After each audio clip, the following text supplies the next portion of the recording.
Mac Jones, would you now want out of New England? Yep. And if I'm Mac Jones, it rubbed me the wrong way. You got somebody that ain't never called offensive plays in their life, and now all of a sudden he's my coach. Put him on the side of the ball that he's been most effective at, which is the defensive side of the football. And see, coaches like to tell you, I got an open door policy. Mac Jones is probably voicing his concerns, not only to Matt Patricia, not only to Joe Judge, and I'm sure they went back to Coach Belichick like little disciples, like they should. And guess what? It's falling on deaf ears. So you know what? Let me go to somebody that I think, and how should I handle this? What should I do? Should I say something? Should I speak out? Should I go public to the media? How do I handle it? Do I just bite my tongue until blood starts to flow down my? So what do I do? Okay, so it was reported he sought counsel from the Alabama coaching staff. So that's what I'm saying. Okay, I'm trying to talk to Matt Patricia, but he's just like Belichick. Joe Judge, he's just like Belichick. Coach Belichick don't want to hear anything I got to say because he's all-knowing. How can you question anything that I do? Do you know I see all my rings? He's the type of guy. You see these rings I got? Okay, I see the guy that got them too.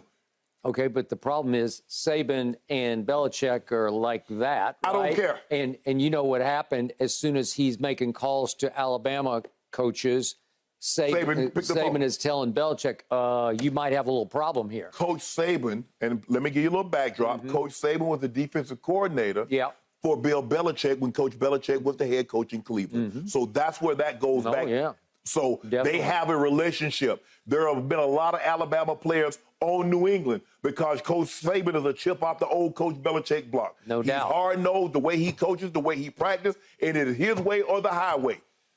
Well, Mac Jones says, well, I ain't afraid of the highway. They travel by training. Hey, I get up out of here. Wait, like, what we going to win when y'all got those two jacklegs calling plays? But what did he do, Skip? If he thought it was okay, this is what we know about Coach Belichick. When something's working for Coach Belichick, he stays the course.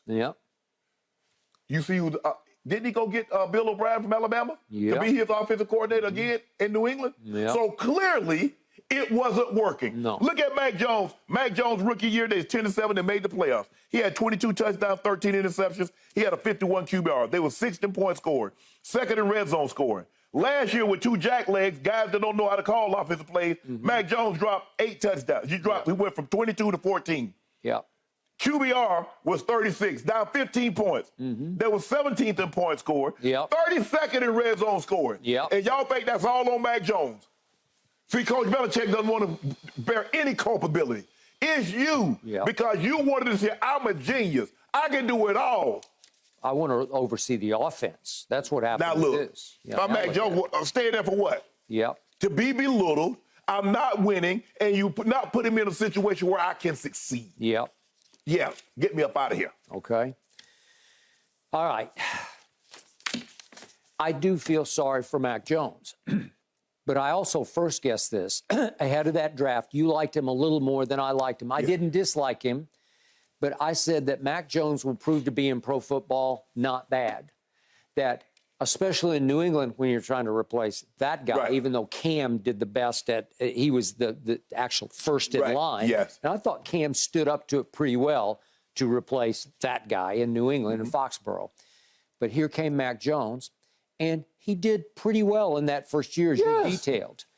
And yet, I said before his draft, he'll always leave you wanting just a little bit more because you're spoiled rotten because you had the GOAT playing for you for 20 years. Or was it 19? Yeah, 19 years. Okay.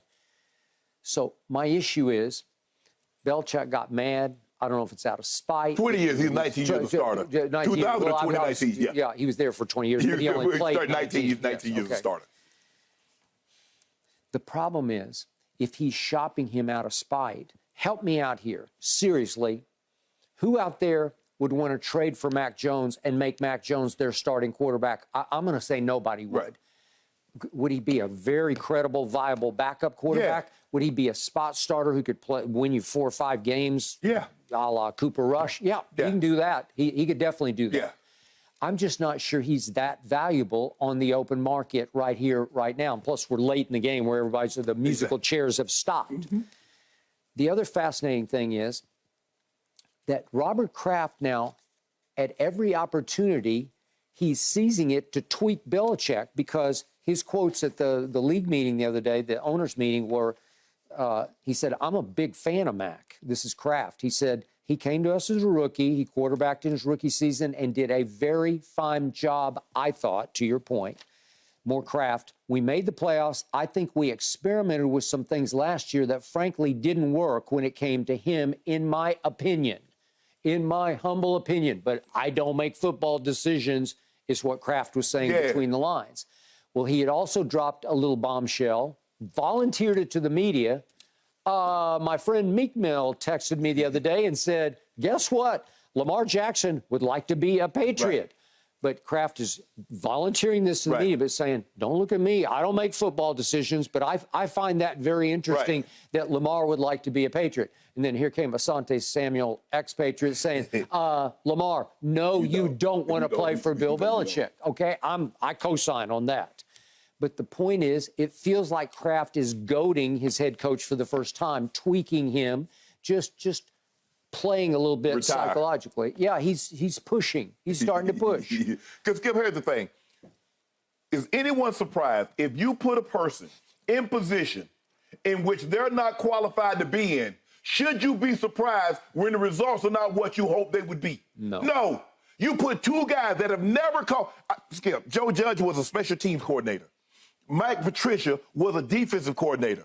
Okay. Now you're asking him for a quarterback skill? No, I called it, and I can't believe I was putting these two terms or this full term in the same sentence with Bill Belichick. That was a clown show last year. That was Bill Belichick saying, I'm such a genius. I'm going to show you I'm the equal of Tom Brady because I'll even be better because I'm going to run the offense and the defense. Because he oversaw, and I told you from day one, I believe he called a lot of the plays, or at least did the sign-off where it's either run or pass. Run it, pass it. You pick the play, run it, throw it, run it, throw it, right? Belichick wanted to say, watch me, watch what I do. I'm going to polish the other side of my genius because I'm going to go Tom Landry on you because Landry ran both sides of the ball. Okay. And that's just, Skip. But I think when I'm looking at Matt Patricia and I'm looking at Joe Judge, I don't see the guy in the fedora. I don't see Coach Landry on the sideline. No. And I don't think anybody's going to confuse because he was a defensive coordinator for the Giants and Coach Lombardi was the offensive coordinator for the Giants. When he got the head coaching job at the Dallas Cowboys, he called the plays. So I'm not saying that it can't be done. I'm just saying those two jacklegs that he had calling plays can't do it. But I think that's what Belichick wanted to show is I'm going to take a defensive coordinator and make him offensive coordinator.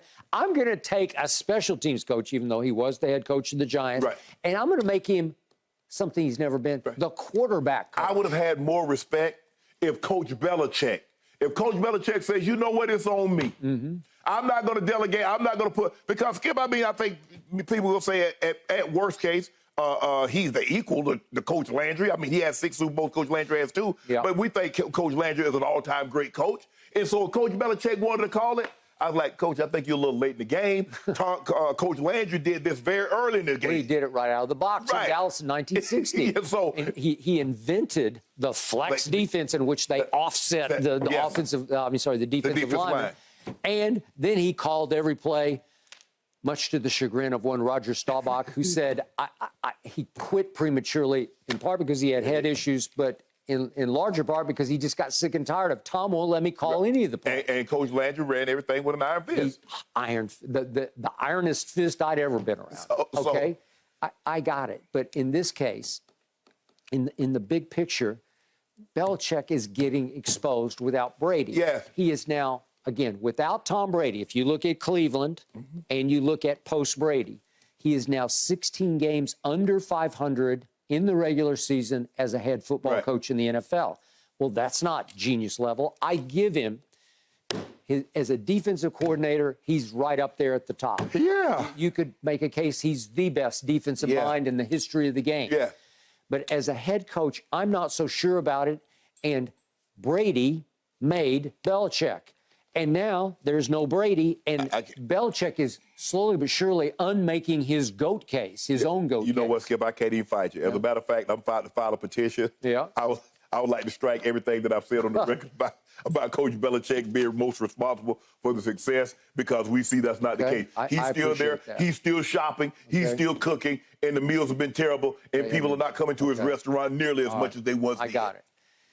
And my final point is, The reason I feel sorriest for Mac Jones is, especially with Bill Belichick, the quarterback needs a friend. He needs a quarterback coach who's got his back and can hold his hand effectively. Right. What is Nathaniel Hackett to Aaron Rodgers? Right. He's just his friend. He makes him laugh. He makes him happy. Right. That's all he does. Does he teach him how to play quarterback? No, he doesn't. I know Nathaniel through his father, Paul. Joe Judge is the flip side of Nathaniel Hackett. Joe Judge is a tough guy to a fault. Right. That's why it didn't work for him, head coach in the New York Football Giants. Well, if you make Joe Judge the protector and best friend of Mac Jones, it's not going to work because he's going to clash with him. He's going to tough love him. He's going to tough guy him. And sometimes, Skip, as with your position, especially the quarterback coach, some things that the quarterback shares with you, you don't take it to the head coach. No, you don't. But you know, this is the ultimate mole. Yeah. You might as well. Hey, well, Coach Belichick, here, let me talk about you behind to your face, because I know Joe Judge and Matt Patricia gonna go up to your office and tell you exactly what I said. So I'm just gonna have you sit in so you can hear it for yourself. It is a terrible situation. We know how Coach Belichick is. Anybody that doesn't fall in line, you got to go. Vindictive. Yeah, you got to go. I mean, it is what it is. Whew. What a mess. So I don't feel bad. I do not feel bad. I feel bad for Mac Jones. I don't feel bad for New England. No. I feel bad for Mr. Kraft. I don't feel, That's well said. Agreed. Patriots finished third in the AFC East last season, guys. It's amazing how quickly things have unraveled there. Thanks for watching, Undisputed fans. Subscribe here to get the very latest from Skip and Shannon. Plus, go watch a few segments from our other shows on FS1.